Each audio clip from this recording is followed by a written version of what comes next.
नमस्कार। कार्यक्रम जनसंवादमा यहाँलाई हार्दिक स्वागत छ। म कृति भट्टराई। कार्यक्रममा समसामयिक सन्दर्भका विविध प्रसङ्गहरू लिएर हामी उपस्थित हुने गर्दछौँ र यो क्रममा आज पनि यसैलाई हामी निरन्तरता दिँदैछौँ। पछिल्लो समय विभिन्न विषयहरू केलाउँदै गर्दाखेरि चर्चाका लागि कुरा गर्नका लागि थुप्रै विषयहरू छन्, तर त्यसमध्ये आजको प्रस्तुतिमा हामीले उजागर गर्न खोजिरहेको अथवा हामीले चर्चामा ल्याउन खोजिरहेको विषय हो लामो समयदेखि देखिएको यो यसपटकको हिउँदे खडेरी र यो खडेरीले कृषि उत्पादनमा कस्तो किसिमको प्रभाव पार्छ, हामीले के आशा गर्न सक्छौँ अबको 6 महिनापछिको सन्दर्भमा कृषि उत्पादनमा पारेको असरहरूको बारेमा हामीले कस्तो किसिमका असरहरू देख्न सक्छौँ, यो असर न्यूनीकरणका लागि सरकारका तर्फबाट के कस्ता पहलहरू भइरहेका छन् र यसपटक मात्र होइन, हरेक पटक कुनै पनि किसिमको खडेरीको समय होस्, अत्यधिक वर्षाको समय होस् अथवा मौसम हाम्रो बिउ बिजन अनुकूलको मौसम नहुँदाखेरि कसरी किसानहरूलाई राहत दिनको लागि नेपाल सरकारले के कस्तो तयारी गर्छ अथवा गरिरहेको छ, नेपाल सरकारको तर्फबाट कस्तो सहयोग हुन्छ भन्ने विषयमा आज हामी चर्चा गर्न खोजिरहेका छौँ र जसको लागि मसँग यहाँ हुनुहुन्छ राष्ट्रिय कृषि आनुवंशिक स्रोत केन्द्रका प्रमुख वरिष्ठ वैज्ञानिक बाली प्रजनक डाक्टर कृष्ण कुमार मिश्र। डाक्टर साहब, स्वागत छ यहाँलाई हाम्रो प्रस्तुतिमा। धन्यवाद। नमस्कार। हजुर, अब डाक्टर साहब, मैले सन्दर्भमा अलिकति कोट्याइसकेको छु, भनिसकेको छु, यस पटक लामो हिउँदे खडेरी देखिएको छ। किसानहरू आकाशतिर हेरिरहेका छन्, पानी पर्ला कि, मेरो गहुँ बालीले राहत पाउला कि भन्ने किसिमले, होइन, अथवा अन्य यति बेलाको बालीले राहत पाउने स्थिति आउला कि भनेर। तर त्यो सम्भावना आजको यो मितिसम्म, यतिखेर हामी कुरा गरुन्जेलसम्म देखिएको छैन। यसलाई कसरी लिनु भएको छ, तपाईँहरूले कसरी हेरिरहनु भएको छ? सबभन्दा पहिला नेपाल एउटा कृषि प्रधान देश हो र यो देशको बहुसंख्यक जनता कृषि पेसामा लागेको छ र यसको देशको आम्दानीको 1/3 आम्दानी कृषिबाटै हुन्छ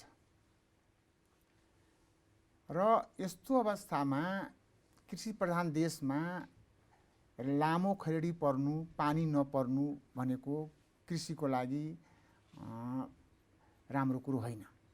अर्कोतर्फ हाम्रो देश भनेको सिँचाइको सुविधा भएको जग्गा कम छ र यस्तो हाम्रो आँकडाले के देखाउँछ भन्नुहुन्छ भने नेपालमा 12 महिना सिँचाइ भएको जग्गा भनेको 24% मात्र छ। त्यो पनि यदि लामो खडेरी हो भने त्यसमा पनि केही पर्सेन्ट जग्गामा हुँदैन। किन भन्नुहुन्छ भने कतिपय सिँचाइको जुन स्रोतहरू छ त्यो हाम्रो खोलाहरू, सानो सानो खोलाहरू, नहरहरू छन्, जुन लामो खडेरी परेपछि त्यो खोला नालाहरू पनि सुक्छ, पानीको स्रोतै सुक्छ। त्यति मात्र होइन, यसमा कतिपय हामीले बोरिङहरू जुन छ, खास गरेर तराईतिर हामीले जमिन मुनिबाट पानी निकालेर बोरिङबाट पठाउँछौँ, त्यो पनि लामो खडेरी भयो भने त्यो पनि बोरिङको पनि जुन लेभल हुन्छ त्यो पानीको लेभल तल गएपछि त्यसले पनि पानी तान्न छोड्छ। यसकारण यस्तो देशमा जहाँ कि सिँचाइको सुविधा कम छ, जहाँ कि एउटा आकाशे पानीको भरमा नै खेतीपाती बढी हुन्छ, त्यस्तो देशमा यस्तो समस्या आउनु भनेको नौलो होइन। यो बेला बेलामा आइरहन्छ, कहिले वर्षायाममा हुन्छ भने कहिले हिउँदमा हुन्छ र यो समस्याको समाधान र यसले के गर्छ भने उत्पादनमा त यसले कम त गर्छ नै र उत्पादनमा कम अब अहिलेको कन्टिन्यू पछिसम्म चैतसम्म रहन गयो भने त झनै उत्पादन कम हुन्छ। अहिले केही समयपछि पानी परिदियो भने उत्पादन कम भए पनि त्यति साह्रै धेरै कम हुँदैन। यसकारण र अब कुरो रह्यो यसको उपाय के त, सबभन्दा महत्त्वपूर्ण कुरो त्यो हो। अब यसमा के छ भन्नुहुन्छ भने खास गरेर यो खरेडीको समस्यालाई समाधान गर्नको लागि हामीले 4-5 वटा कुरा हामीले गर्छौँ। पहिलो नम्बर कुरो एउटा कुरो के हो भने सिँचाइको सुविधा बढाउनु पर्ने हुन्छ, जुन कि नेपाल जस्तो देशमा त्यति सजिलो छैन। किनभने हाम्रो देशको भौगोलिक अवस्था देख्दाखेरि भौगोलिक अवस्थाले गर्दाखेरि हामीले सबै ठाउँमा सिँचाइको सुविधा पुर्याउन गाह्रो छ। दोस्रो उपाय के छ भन्नुहुन्छ भने जुन खास गरेर नेपाल कृषि अनुसन्धान परिषदले नार्कले को फाँटमा पर्छ, जुन नेपाल कृषि अनुसन्धान परिषदले गरिरहेको छ, त्यो भनेको के हो भने नयाँ जात निकाल्ने, त्यो जात खडी सहन सक्ने जात। र खास गरेर एउटा कुरो त के छ भने एउटा बाली पनि हुन्छन्, कतिपय बाली के हुन्छ भने अलिक खरेडी सहन सक्छ भने कतिपय बाली खरेडी सहन सक्दैन। जस्तै उदाहरणको लागि भनौँ, यहाँलाई धानलाई 1 किलो धान फलाउनको लागि 900 देखि लिएर 2500 लिटर पानी चाहिन्छ भने 1 किलो मकै फलाउनको लागि 500 देखि 800 लिटर भए पुग्छ। त्यस्तै 1 किलो गहुँ फलाउनको लागि 450 देखि लिएर 650 लिटर पानी चाहिन्छ। त्यस्तै कोदो गर्ने हो भने कोदोलाई हामीले 450 देखि 600 लिटरसम्म पुग्छ। यसको अर्थ के हो भने कुनै बालीलाई धेरै पानी चाहिन्छ भने कुनै बालीले कम पानी चाहिन्छ। भनाइको अर्थ के हो भने मैले भन्न चाहेको कुरो के हो भने जुन ठाउँमा सिँचाइको सुविधा छैन त्यस्तो ठाउँमा हामीले अलिक कम पानी चाहिने बालीहरू पनि लगाउन सक्छौँ, एउटा विकल्प। दोस्रो विकल्प के हो भन्नुहुन्छ भने बालीमा पनि कुनै जात खरेडी सहन सक्छ भने कुनै जात खरेडी नसहन सक्छ। जस्तै उदाहरणको लागि भनौँ, धानको उदाहरण दिउँ यहाँलाई। धानमा नेपाल सरकारले खास गरेर कृषि अनुसन्धान परिषदले 10 वटा भन्दा बढी जातहरू निकालेको छ, जुन जात खरेडी भए पनि उत्पादन दिन्छ। जस्तै ती जातहरूको नाम सुक्खा धान 1, सुक्खा धान 2, सुक्खा धान 3, सुक्खा धान 4, सुक्खा धान 5, सुक्खा धान 6। त्यस्तै गरेर बहुगुणी धान 1, बहुगुणी धान 2 लगायतका जातहरू, जुन जात के छ भन्नुहुन्छ भने कम पानी परे पनि त्यसले राम्रो उत्पादन दिन्छ। अरू जात 0 उत्पादन दियो भने पनि यो जातले तपाईको 1 हेक्टरमा हामीले 2 टन 2.5 टनसम्म उत्पादन दिन्छ। यस्तो खालको बिउ बिजनहरू चाहिँ नार्कले उत्पादन गरिरहेछ। हजुर, गरिरहेछ। त्यस्तै गहुँको केसमा पनि अहिले जुन यहाँले भन्नुभयो, अहिले हिउँदेको कुरा, अहिले मुख्य बाली हाम्रो गहुँ र मसुरो, जौ लगायतका बालीहरू छन्। गहुँमा पनि अब खास गरेर हाम्रो जस्तै पहाडको केस हो भने च्याखुरा, मुनाल, WK 17-12 यी जातहरू भनेको अलिक कम पानी भए पनि हुन्छ। भनेको मतलब यो आकाशे पानीको भरमा अथवा कम पानी भए पनि हुने जातहरू हुन्। त्यस्तै तराईको केसमा भन्नुहुन्छ भने तराईमा पनि को लागि पनि केही जातहरू छन्। जस्तै गौतम भन्ने जात, विजय भन्ने जात, त्यस्तै गरेर गौतम, विजय यी जातहरूमा के छ भन्नुहुन्छ भने अलिकति कम पानी भए पनि यी जातहरूलाई त्यति बाधा पर्दैन। त्यस्तै मकैको केस भन्नुहुन्छ भने भर्खरै हामीले रामपुर हाइब्रिड 10 भन्ने जात निकालेका छौँ। यो जातले के गर्छ भने यदि खास गरेर मकैको केसमा जब धेरै अब घाम धेरै भयो हैन, अथवा सुक्खा धेरै भयो भने उत्पादन कम हुन्छ। त्यस्तो अवस्थामा पनि यो हाइब्रिड रामपुर हाइब्रिड 10 भन्नेले यो ताप सहन सक्छ, यो टेम्परेचर बढी सहन सक्ने जात हो। यसको अर्थ के हो भने कृषि अनुसन्धान परिषदले खास गरेर यस्तो प्रतिकूल अवस्थामा पनि हुन सक्ने विभिन्न बालीका विभिन्न जात निकालेका छ।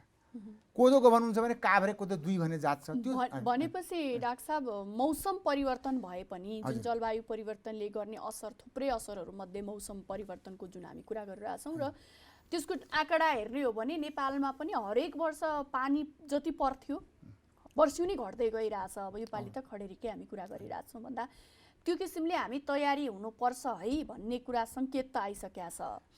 त्यो अनुसार हामी बिउ बिजनलाई जलवायु परिवर्तन अनुसार अथवा मौसम परिवर्तन अनुसार अनुकूलन गर्न सक्छौँ।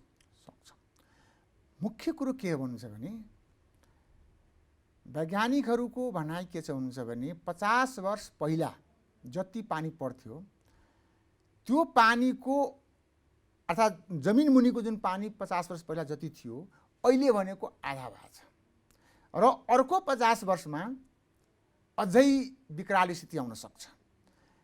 हुनसक्छ हाम्रो देशमा अब पानी खरेडी परे पनि लामो खरेडी भन्दा पनि अब हरेक साल त्यति ठुलो पर्दैन, तर के भने समग्र वर्ल्डलाई नै हेर्ने विश्वलाई नै हेर्ने हो भने भोलिको सबभन्दा ठुलो चुनौती भनेको ठुलो समस्या भनेको नै के हो भने पानी नै हुन्छ।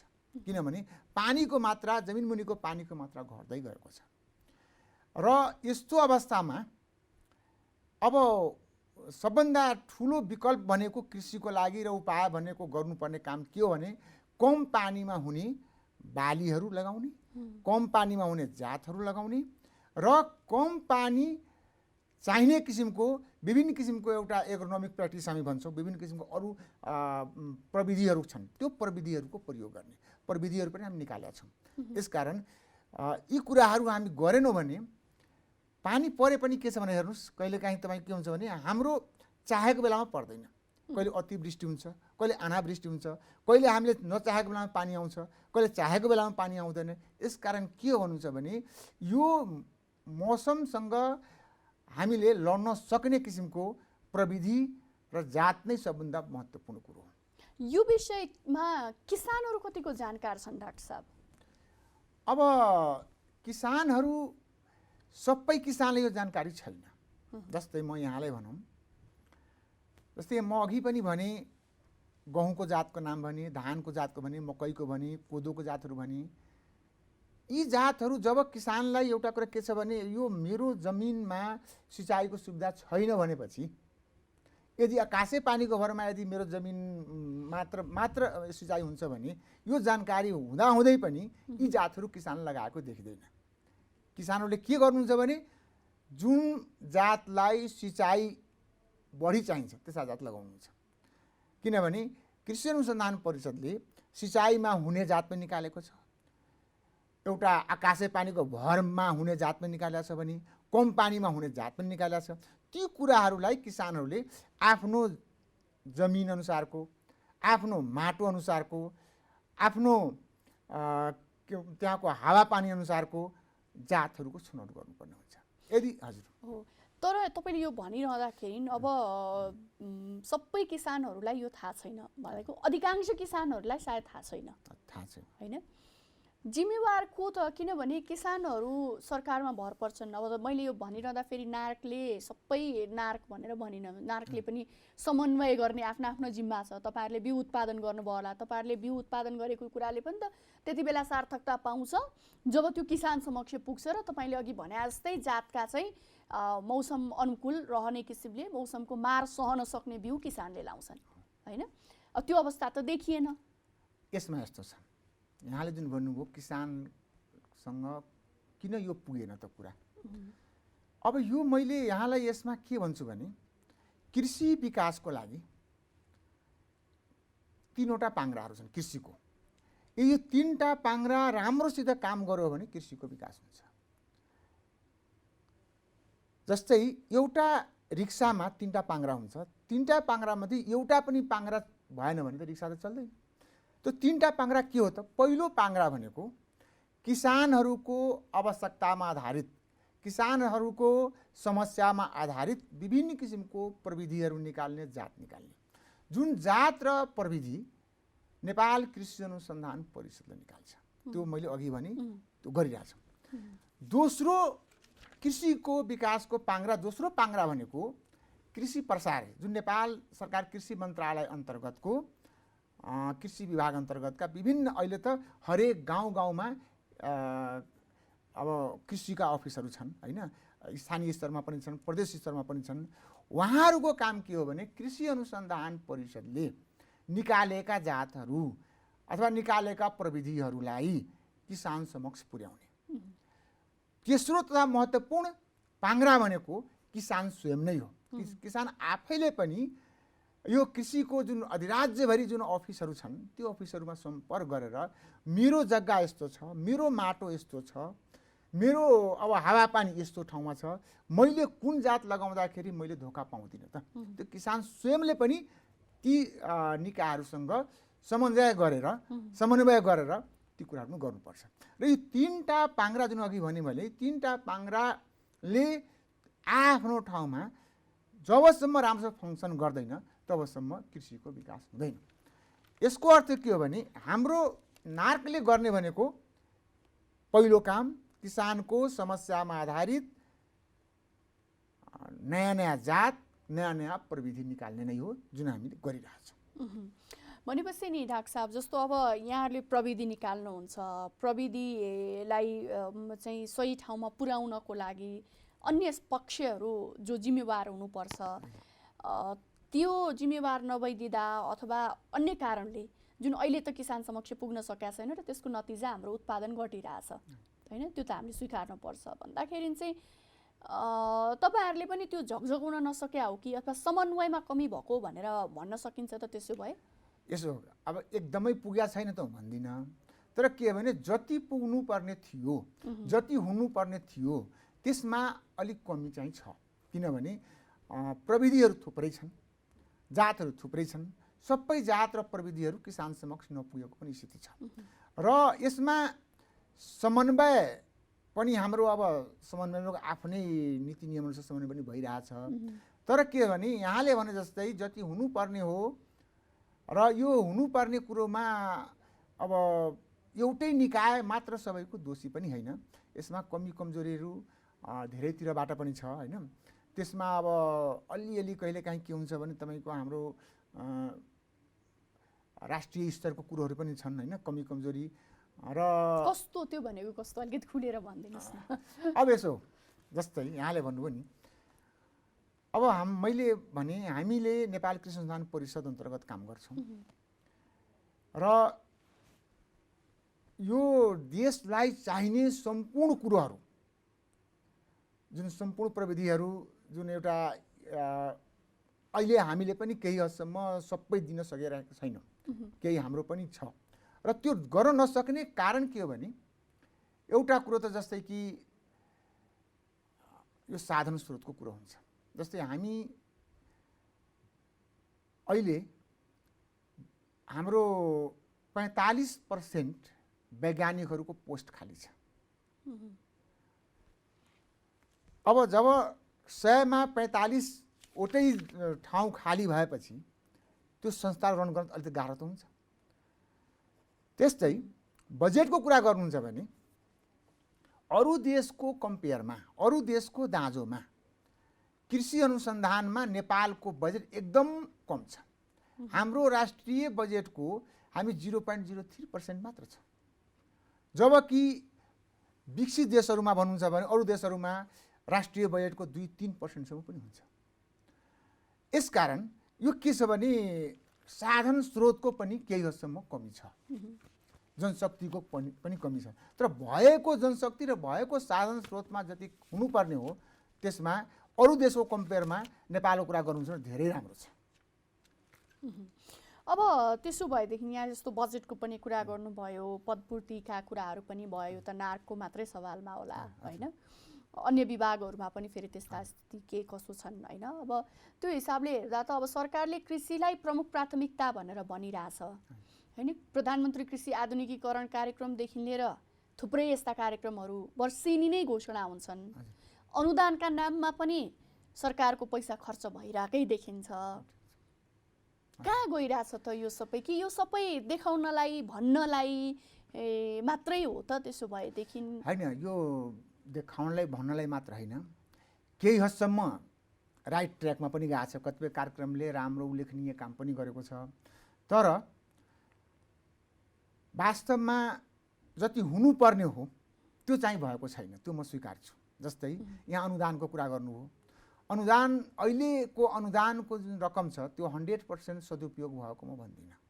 त्यसमा अझै केही न केही अलिकति परिवर्तन चाहिँ हुनुपर्छ। अहिलेको यथास्थितिमा यो 100% राइट ट्र्याकमा गएको छ, 100% युजै भएको म भन्दिनँ, तर 100% दुरुपयोग पनि भएको छैन। यसलाई अझै यसमा सुधार चाहिँ चाहिन्छ, त्यति मात्र म भन्छु। भनेपछि त्यस्ता थुप्रैहरू छन्। यो त अनुदानका कुरा भए। त्यस्तै प्रविधिका सवालमा पनि यहाँहरूले अघि पनि मैले भने मेहनत गरेर बालीहरू निकालिरहनु भएको छ। अघि पनि हामीले कुरा गऱ्यौँ, रैथाने बालीहरू संरक्षण गर्नेदेखि लिएर कार्यक्रमहरू भएको छन् भनेर तपाईँहरू भनिरहनु भएको छ होइन। तर किसान समक्ष त्यो सन्देश पुग्ने र व्यवहारिक रूपमा लागू हुने क्रममा चाहिँ हामी चुकिरहेछौँ। अब पुरै पुगेको छैन भने भन्दिनँ, तर पुग्नुपर्ने जति नपुगेको छ त्यसमा स्वीकार्छु मैले होइन। तर के भने अझै यसमा यस्तो हो नि त डाक्टर साहब, अलिअलि नपुग्नु र अलिअलिमा पुग्नुमा फरक छ नि त डाक्टर साहब। त्यो खास अलिअलि नपुग्या हो कि अलिअलिमा पुग्या हो, त्यो चाहिँ प्रश्न बनाइदिनु। मैले यसमा सुरुमै भनेको थिएँ, मैले 3टा पाङ्ग्रा भने नि। यसको किसान स्वयंले पनि सोचखोज गर्नु पर्यो र बीचको एउटा जुन पुलको काम गर्ने कृषि प्रसार छ तिनी पनि एकदम फङ्सनमा आउनु पर्यो र कृषि प्रसार, कृषि अनुसन्धान र किसानको बीचमा समन्वय पनि राम्रो हुनुपर्छ। अब किसानको कुरा गर्दा त डाक्टर साहब किसानले कता कता मात्रै हेर्ने होइन। एकातिर अब सिँचाइको समस्या छ, अघि तपाईँले नै स्वीकारिसक्नुभयो।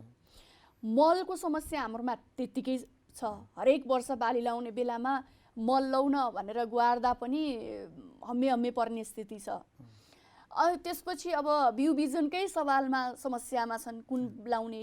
कतिपय अवस्थामा त सरकारले वितरण गरेको भनेर किसान मक्ख परेर नयाँ बाली लाउन त भनेर जाँदाखेरि पनि त्यसको उत्पादकत्व भरे पछि हेर्ने बेलामा रुन पर्ने स्थिति चाहिँ देखिएको छ। अघिल्लो वर्ष मकैमा पनि त्यस्तो किसिमको कुराहरू, धानमै पनि त्यस्तो कुराहरू हामीले सुनेका छौँ होइन। अब मलको कुरा भने त्यस्तै गरेर अब बिक्री हुने कुरामा भोलि बजारको कुराहरू फेरि त्यस्तै चुनौती छ। जनशक्तिको हिसाबले हेर्ने हो भने तपाईँहरू अफिसमा जनशक्ति कम छ भन्नुहुन्छ, खेती किसानी गर्ने जनशक्ति त्यतिकै घटिरहेछन् भन्दाखेरि त यो सबै समस्यामा किसानहरू झेलेर पनि खेती गर्छु भनिरहेछन् नि त। त्यो अवस्थालाई त समयमा सही तरिकाले समन्वय गरिदिएर त सरकार पो किसान समक्ष पुग्नुपर्ने हो होइन र? एकदम ठिक भन्नु, सरकार किसान समक्ष पुग्नुपर्ने नै हो। तर के छ भने अहिलेको 21औं शताब्दीमा किसान पनि त्यतिकै सचेत हुनुपर्छ।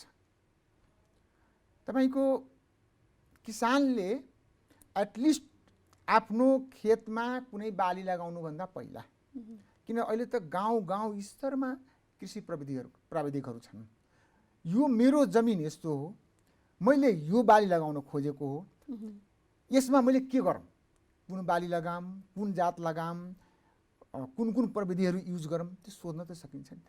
त्यसकारण अहिले त तपाईँको रेडियो टेलिभिजन हरेक घरमा छन्, गाउँमा छ, व्यक्ति कहाँ छन् भनेपछि यति सोध्न त सकिन्छ नि त। त्यसकारण मैले त के भन्छु भने यी 3टै अघि भनेको 3टै पहलुहरू, यसलाई कृषि विकासका 3टा पहलु, 3टै पहलुहरू सचेत चाहिँ हुनुपर्छ र 3टैको काममा इम्प्रुभमेन्ट आवश्यकता छ।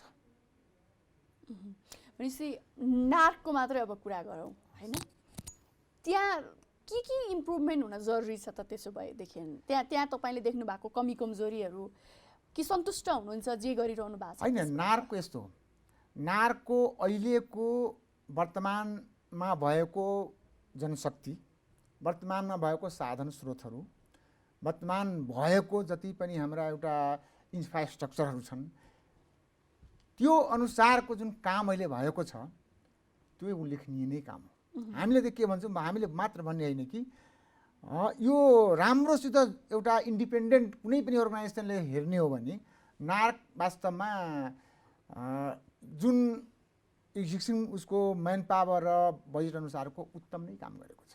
कुनै काममा मैले त्यति देखाएको छैन। तैपनि यो काम भनेको देशको लागि एकदमै पर्याप्त छ भने म भन्दिनँ, किनभने अझै नार्कले धेरै यसमा अरू फड्को मार्नुपर्छ र त्यो फड्को मार्नको लागि साधन स्रोतदेखि लिएर मेन पावरहरूमा पनि त्यतिकै नै बढाउनु पर्ने देखिन्छ। तपाईँहरूको अध्ययन अनुसन्धानको पनि कुरा गर्दाखेरि नि, अब अध्ययन अनुसन्धानका लागि भनेर बजेट जुन किसिमले निकासा भइरहेछ हुन्छ, त्यसमा पनि कतिपय अवस्थामा अनियमितताका चर्चाहरू पनि हुने गर्दछन् नारको सवालमा, होइन? भन्दाखेरि यदि त्यो जिम्मेवारी राम्रोसँग निभाउन सकेको भए यस्ता किसिमका कुराहरू आउँथेनन् होला नि त। अब नार्कमा अनियमितताको कुरा गर्नुभयो होइन, अब यो खास गरेर हामीले धेरै सुनेका छैनौँ। किनभने म यहाँलाई भनौँ, हाम्रो जस्तै मेरो एउटा राष्ट्रिय कृषि अनुवांशिक स्रोत जहाँबाट मैले बिलोङ गरिरहेको छु होइन, यो संस्थाले तपाईँको हामीले 140वटा बालीको झन्डै 14,000 किसिमको जातहरू संरक्षण गरेका छौँ। त्यस्तै हामीले हरेक वर्ष 1000भन्दा बढी जातहरू सङ्कलन गरिरहेछौँ र थुप्रै हाम्रो अब 7वटा त ल्याब छ। यो सबै रन गर्नको लागि 3 करोड पनि बजेट छैन। भनेपछि त्यसो भए मैले तपाईँलाई सोधेँ, जति बजेट तपाईँहरूको छ, जुन किसिमको स्रोत साधन सम्पन्नता छ तपाईँहरूसँग, त्यो अनुसारले तपाईँहरूले किसान दाजुभाइलाई दिन सक्नु भएको छ? दिइरहेको छ। नार्कको केसमा मैले अघि पनि भने नि, नार्कको जुन साधन स्रोत र जुन मेन पावर छ त्यो हिसाबले हेर्ने हो भने नार्कले गर्न सक्नेसम्म गरेको छ। किनभने सानो संस्था छ, चुस्त दुरुस्त त्यसको म्यानेजमेन्ट छ। अब त्यो चुस्त दुरुस्त म्यानेजमेन्ट भएपछि के हुन्छ भने काम त त्यस्तो नार्कमा हुँदैन। किनभने त्यहाँ त वैज्ञानिकहरूको ह्यान्डलमा चल्छ अफिस। वैज्ञानिक भनेको एज अ प्रोफेसन नै के हुन्छ भने दायाँ बायाँ गर्न धेरै जान्दैन। अब कहिलेकाहीँ त्यो चामलमा कनिका भए जस्तै, चामलमा एउटा बिहा भए जस्तै कहीँ 1-2टा कुनै ठाउँमा कसैले गरे होला अनि त्यसको अब गरेको छैन भने भन्दिनँ होइन, तर त्यस्तो चाहिँ अरू जस्तो होइन। अब तपाईँहरूले रैथाने बिउ संरक्षण गरे 140 बालीको भन्ने किसिमले कुराहरू गर्नुभयो। त्यो बालीका पनि विभिन्न प्रजातिका हामीले बिउहरू संरक्षण गरेका छौँ, रैथाने बिउहरू हामीसँग छ भनेर भनिरहँदाखेरि तिनलाई संरक्षण गर्दै नार्को काम कर्तव्यभित्र त नयाँ नयाँ के छन् होइन, नयाँ नयाँ बालीहरू जुन माटो सुहाउँदा छन् तिनीहरूलाई पनि भित्र्याउने अथवा तिनीहरूको पनि संरक्षण गर्ने, तिनीहरूका पनि नयाँ प्रजातिहरू निकाल्ने, माटो अनुकूल बनाउने, त्यो पनि त तपाईँहरूको कार्यक्षेत्रभित्र पर्छ नि। नेपाल कृषि अनुसन्धान परिषद अन्तर्गत 62वटा कस्ट सेन्टर छ। यसको 62वटा अफिसहरू छन्। कुनै संस्थाले धानमा मात्र रिसर्च गर्छ, कुनै गहुँमा, कुनै मकैमा, कुनै कोदो फापरमा बाली विशेष कार्यक्रमहरू छन्। र जस्तै धानको कुरा गर्नुहुन्छ भने धानको जुन राष्ट्रिय धान बाली अनुसन्धान कार्यक्रम छ तिनले धान सम्बन्धी सम्पूर्ण काम गर्छ। धानको जात निकाल्छ, धानसँग सम्बन्धित प्रविधिहरू निकाल्छ, धान किरा सहन सक्ने धान निकाल्छ, रोग सहन सक्ने धान निकाल्छ। त्यसो गहुँले पनि त्यही गर्छ, मकैले पनि त्यही गर्छ। यसको अर्थ के हो भने अलग अलग वस्तु विशेषले आफ्नो जिम्मेवारी गर्छ। र मैले काम गर्ने, मैले लिड गरेको अफिस भनेको त्यसले यो पुराना जातहरू अथवा हाम्रा लोकल जातहरू अथवा रैथाने जातहरूलाई संरक्षण गर्ने काम हामीले गर्छौँ। र त्यो जातहरूलाई संरक्षण मात्र होइन, त्यसलाई हामीले अरू काम संवर्धन पनि, संरक्षण गर्ने, कलेक्सन गर्ने, त्यसको गुणहरूको अध्ययन गर्ने सबै गर्छौँ हामीले।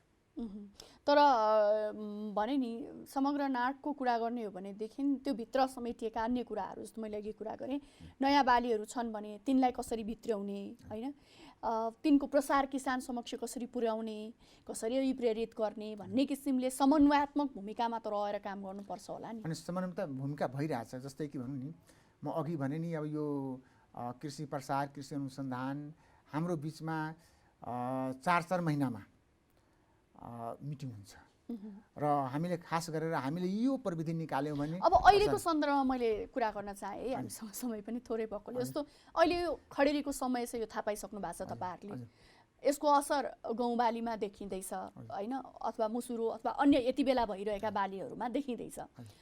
यसको लागि किसान समक्ष पुगेर के गर्नुपर्छ अथवा किसानलाई कसरी तपाईँहरूले चाहिँ तयार गरिरहनु भएको छ, के छ त्यसको लागि समन्वय कसरी गरिरहनु भएको छ, कि तयारी चाहिँ के छ, यसमा अलिकति के गर्नुभयो भन्ने। अब के हुन्छ भने हरेक निकायको आफ्नो काम गर्ने दायरा हुन्छ।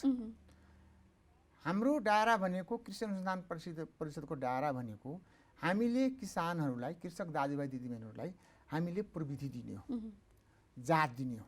जस्तै म अघि जातको कुरा गरेँ, त्यसै केही प्रविधिहरू पनि छन् होइन। त्यो प्रविधिहरू त्यस्तो समस्यासँग समाधान गर्न, त्यो समस्यालाई समाधान गर्नको लागि अथवा हामीले यो प्रविधि छ है, यो प्रविधि अपनाउनुहोस्, त्यति मात्र हामीले, हाम्रो काम भनेको, हाम्रो डारा भनेको जात र प्रविधि निकाल्ने र त्यसपछि गएर अब जुन भोलि गएर अब यो मान्छे किसानहरूको पुरै बाली नै फेल भयो, अब त्यसलाई अब किसानलाई एउटा सस्टेन गर्नको लागि अथवा किसानलाई एउटा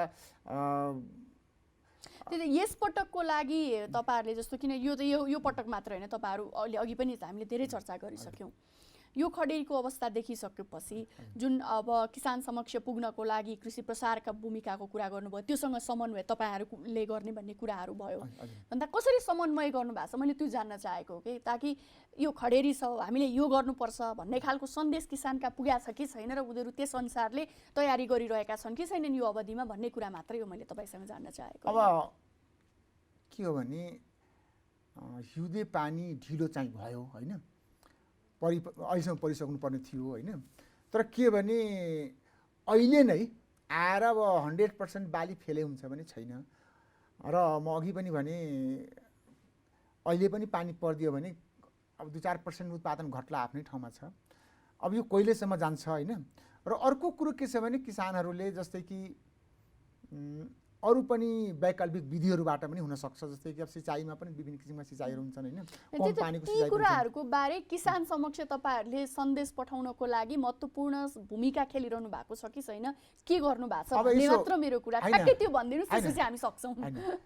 ठ्याक्कै भन्दाखेरि यसको रेडिमेड आन्सर के छ भन्नुहुन्छ भने यसमा हामीले दिने भनेको प्रविधि हो, हामीले दिने भनेको जात हो। त्यही त त्यो चीज पुग्या छ कि छैन किसान समक्ष, मैले त्यो मात्र सोध्या हो कि हजुर। अब यो सबै कतिपय ठाउँमा पुग्या छ। जस्तै मैले भने नि अघि जुन गहुँको जातहरू कुरा गरेँ मैले, तराईको कुरामा गर्दाखेरि गौतम जात भने, अब त्यसपछि गएर अब अरू पनि 2-3टा जातहरू छन् होइन, पहाड तराईको, यी जातहरू किसानहरू लगाइराख्नु भएको छ।